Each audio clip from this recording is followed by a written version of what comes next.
3 homicidios en 4 días en el penal de Libertad. Un hombre de 24 años fue asesinado en una pelea en el patio del Celdario 1. Otro hombre de 28 años fue apuñalado tras la visita del domingo en el Celdario 2. Y el tercero fue asesinado en el 4º piso por su compañero de celda, que le dio un golpe en la cabeza. Esta es una noticia que queríamos compartir con ustedes. La otra es que 6 personas privadas de libertad murieron en las últimas 4 semanas de manera violenta. Esta semana hubo una 7ª muerte de la que aún no se conoce la causa. El personal penitenciario reclama que los recursos humanos del sistema no son suficientes al tiempo que la Institución Nacional de Derechos Humanos y Defensoría del Pueblo y el Comisionado Parlamentario para el Sistema Penitenciario consideran que en las cárceles uruguayas existen tratos crueles, inhumanos o degradantes. La primera noticia es de La Diaria, pero es del 2 de mayo de 2023. La que acabo de leer es del 19 de enero de este año y fue publicada en el semanario Brecha.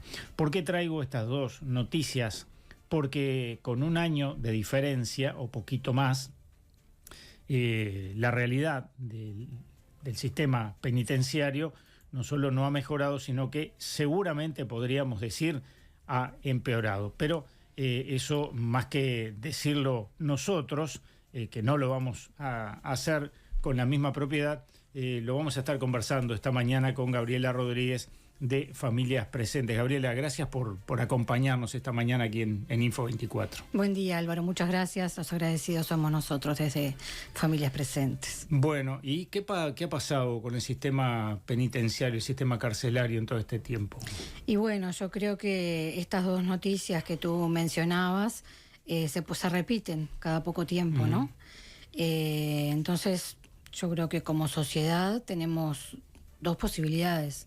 O reaccionamos para plantear que esto tiene que resolverse de alguna manera por parte del Estado, pero con el involucramiento de un montón de actores, o lo naturalizamos y pasa a ser parte del paisaje, que es el enorme temor que nosotros tenemos.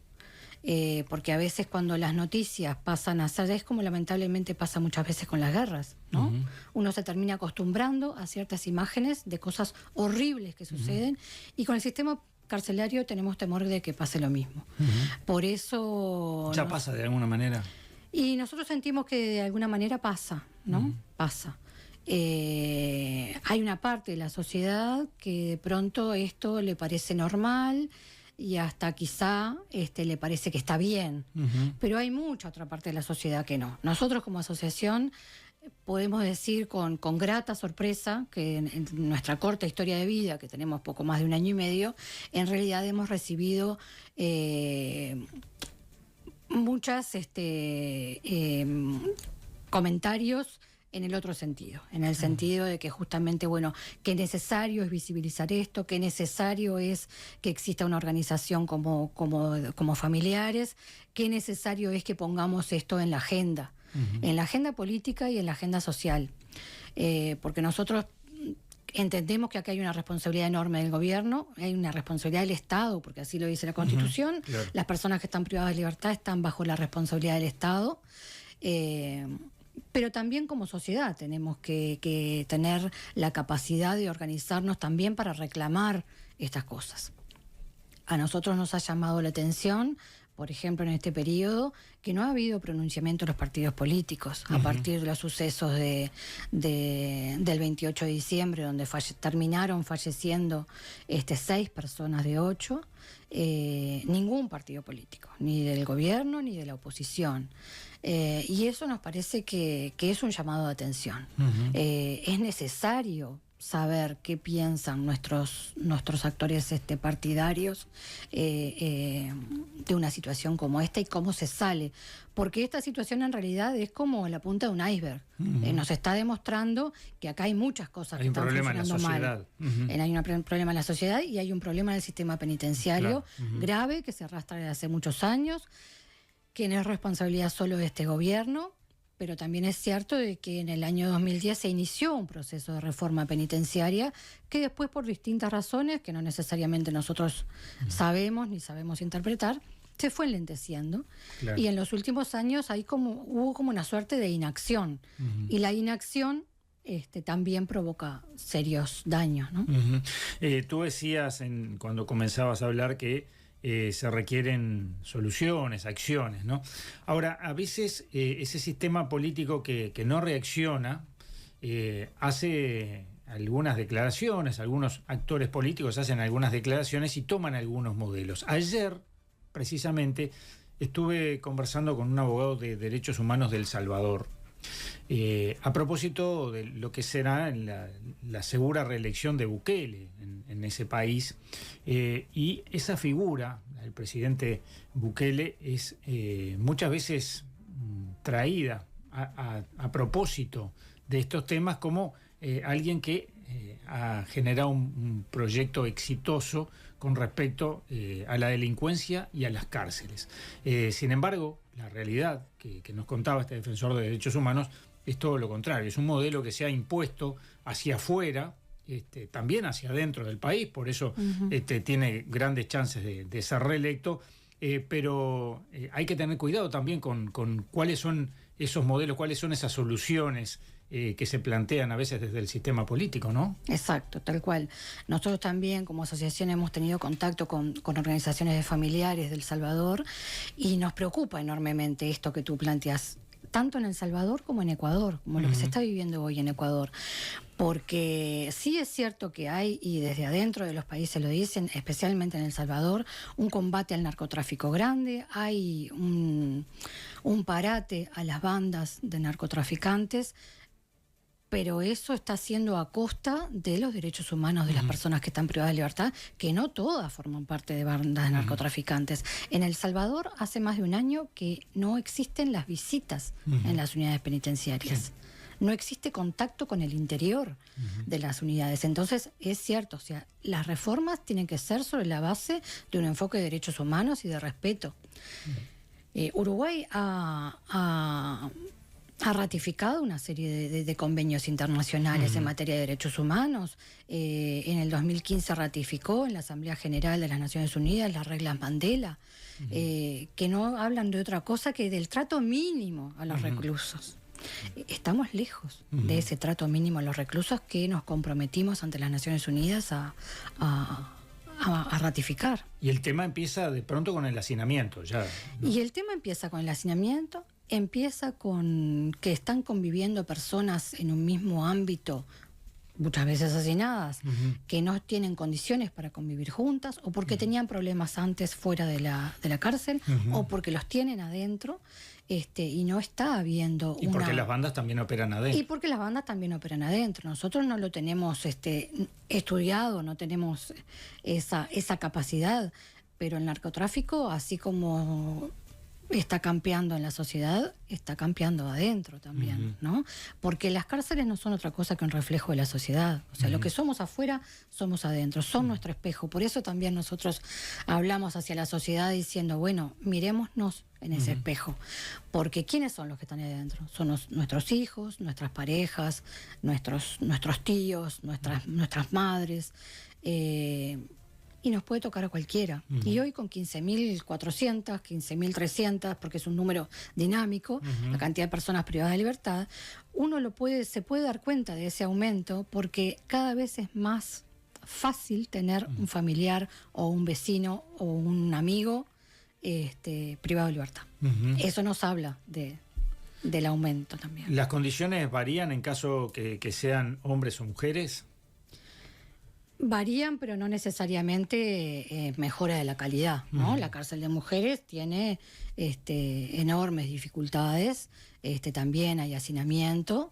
En el caso de la cárcel de mujeres de aquí de Montevideo, hay algunas unidades en el interior, pero que tampoco tienen las mejores condiciones para su privación de libertad. Incluso las mujeres que están con sus hijos, muchos casos, en muchas oportunidades en el interior, por ejemplo, los niños tienen la oportunidad de salir al CAIF, pero bueno, salvo en una unidad en el caso de Soriano, en el resto van al CAIF en unidades de móviles de la policía. Solamente en Soriano se logró, que en realidad es un móvil de ANEP, o de Mides, quien los va a buscar, como va a buscar a cualquier niño a su hogar. Entonces las condiciones son muy grandes. Y el hacinamiento, en el caso de varones, en el caso de Comcar, es muy grave. Y en varias unidades del interior también. O sea, nosotros a veces focalizamos en Comcar o en el Penal de Libertad, en el caso de Mayo, cuando sacamos la declaración pública por los homicidios que se habían dado en esa oportunidad. Pero hay casos muy preocupantes en el interior. La cárcel de Maldonado es una cárcel que tiene muchísimo hacinamiento. La cárcel de Salto también, aunque resuelven de otra manera con otros la convivencia y acuerdan ciertas cosas. Y nosotros a veces decimos que nosotros no queremos hacer énfasis solo en lo negativo, ¿no? Porque pasan cosas buenas. Pero lo que pasa es que lo bueno que pasa es tan pequeñito en relación a los graves problemas que queda rápidamente disuelto. Entonces, volviendo a tu pregunta, sí, el problema es hacinamiento. Otro enorme problema es que el tema de las adicciones y el consumo problemático es un tema muy serio entre las personas privadas de libertad. Muchos porque ingresan y seguramente cometieron delito por un tema de consumo problemático, o para poder consumir o para poder pagar deuda, o adquieren o profundizan el problema una vez privados de libertad. Porque de alguna manera nosotros sentimos que la droga dentro de las cárceles, además de que no sabemos cómo entra, porque no entra por lo que entre algún familiar en una visita, los volúmenes de droga que hay dentro de las cárceles, de alguna manera eso genera un problema cada vez mayor. Y es como una válvula de escape. Ante la falta de actividad, porque al hacinamiento hay que agregarle un encierro 24/7 en muchos casos, hay que agregarle muy poca actividad laboral o estudiantil o de deporte que permita gestionar las emociones, gestionar los conflictos en una vía más saludable. La droga es una válvula de escape. Ahora, ¿qué tan involucradas están las autoridades carcelarias en todo esto? Bueno, nosotros solicitamos una entrevista al ministro Nicolás Martinelli cuando él asumió en el mes de noviembre, y se concretó hace un par de semanas. Y bueno, nosotros manifestamos nuestra preocupación general y nuestra preocupación en ese caso también concretamente en la situación de lo que había sucedido en el módulo 4 del Comcar, justamente como un reflejo del problema general. Ahí el ministro nos planteó algunas cuestiones que se están pensando de hacer, pero que generan, por ejemplo, en materia de obras, que generen más plazas, obras que van a estar culminadas dentro de 1 año y medio, porque se están como comenzando. Sí. Y después la inauguración de un módulo nuevo, reconstruido, mejor dicho, el módulo 1 en el Comcar, que bueno, que se inauguró la semana pasada, no sabemos si ya se está poblando o no, pero son medidas que de alguna manera no llegan ni a paliar la situación.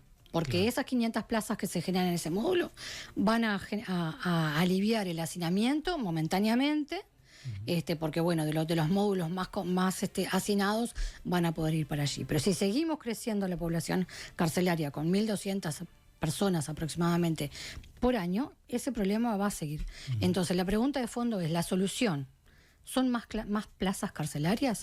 ¿O la solución es mejor calidad de vida en las cárceles para que las personas realmente se pueda abatir la reincidencia? Y otras medidas que permitan que no necesariamente todo el mundo vaya a la cárcel, aunque es una medida que a veces es difícil de comprender por la población, pero no puede ser la única forma de pagar por un error en la sociedad la cárcel. Y seguramente hay otras que pueden ser mucho más ejemplarizantes y mucho más educativas, como son muchas medidas alternativas a la privación de libertad. De hecho, tenemos un problema en la sociedad, porque sabemos que hay violadores de los derechos humanos que reclaman la prisión domiciliaria, ¿no? Es decir, No para todas los casos pensamos igual, hay una estigmatización para un lado y de pronto no para el otro, ¿no? Ahora, con respecto al tema de la situación de las cárceles, por supuesto, eso no genera una reinserción en la sociedad de ninguna forma. Sí genera lo que tú decías, reincidencia. ¿Hay cifras con respecto a eso? Bueno, eso es algo muy bueno que sucedió el año pasado. El Ministerio del Interior hizo los primeros estudios de reincidencia. Uh-huh.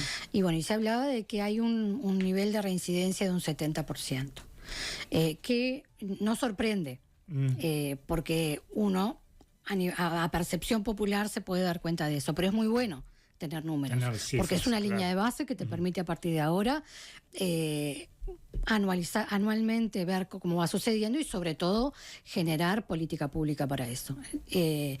Y bueno, y como ahí hay por parte del Ministerio del Interior algunas intenciones en ese sentido, hay una consultoría que están contratando, según nos informa el ministro, para la elaboración del diseño de una estrategia de reforma del sistema penitenciario. Bueno, bienvenido. Lo que nosotros también nos preocupa es que, bueno, estamos en el último año de un gobierno. Ojalá tengan suerte, pero es difícil que en un año electoral se puedan acordar estrategias de diseño de política pública, que estamos de acuerdo que así como en otras políticas públicas, en el sistema carcelario tienen que trascender un gobierno y tiene que haber acuerdos interpartidarios para llevar adelante, porque no puede ser que cada 5 años estemos cambiando el librito, pero hay momentos que a veces pueden no ser los más fáciles. Tú mencionabas que el comisionado y la institución de derechos humanos hicieron una declaración pública, hicieron algunos llamados, bueno, y ellos también hacen como un llamado a la generación de algunas mesas de trabajo interinstitucionales e interpartidarias. Bueno, bienvenidas, ojalá se concreten. No sé cuál es el formato en el cual finalmente se va a lograr hacer acuerdos de trabajo, que serán más ambiciosos o menos entre todo el sistema político. Lo que nosotros desde la asociación sí entendemos es que son imprescindibles. Mira, por acá tengo un mensaje, ya estamos terminando, se nos fue volando el tiempo, Gabriela, pero dice: nadie pone arriba de la mesa la niñez privada de libertad que cumple en reclusión con sus madres. ¿No se violan allí los derechos humanos?, se pregunta. Bueno, lo hablábamos recién cuando hablábamos de las madres con hijos, ¿no? Exacto. Bueno, es una enorme polémica, ¿no? Se violan los derechos humanos, sí, según las condiciones de privación, porque también el niño y la niña tienen derecho a estar en los primeros años de vida fortaleciendo ese vínculo con su madre. Y quizá las cárceles donde hay niños no son las que están en peores condiciones. Ahí sí se ha puesto como un foco. Y bueno, pues sin duda esos niños van a crecer en condiciones diferentes a si crecieran en su hogar. Pero si crecieran en su hogar, estarían creciendo lejos de su madre. Y a veces no hay un hogar que los pueda acoger, entonces tendrían que ir a un hogar del INAU. Entonces eso es un tema polémico, pero que sin duda, dentro de lo que son las políticas públicas dentro del sistema carcelario, hay que poner un foco muy fino, ¿no? Porque particularmente esos niños, niñas y adolescentes no, pero niños y niñas sin duda no cometieron ningún delito. Exactamente. Nos quedamos sin tiempo, pero hay espacio en un minuto de pronto para una reflexión final. Y bueno, quizás la reflexión final es 2 cosas. Uno, que nosotros en este periodo vemos con muy buenos ojos que la Institución Nacional de Derechos Humanos se involucre activamente en este proceso.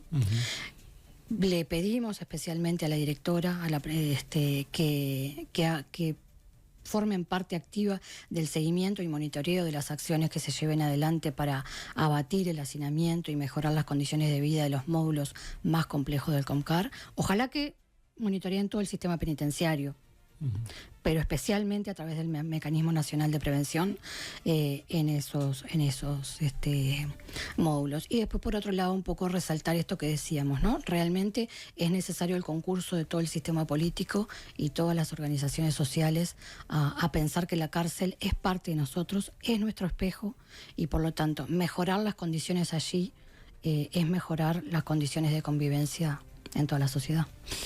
Gabriela Rodríguez de Familias Presentes, gracias por haber estado hoy aquí y poder traer un poco de luz sobre este tema tan oscuro realmente.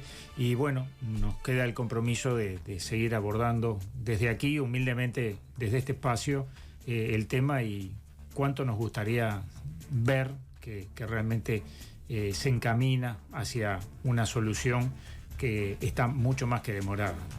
Ojalá así sea y podamos venir algún día con mejores noticias, ¿no? Esperemos que así sea. Muchas gracias. Gracias a ti.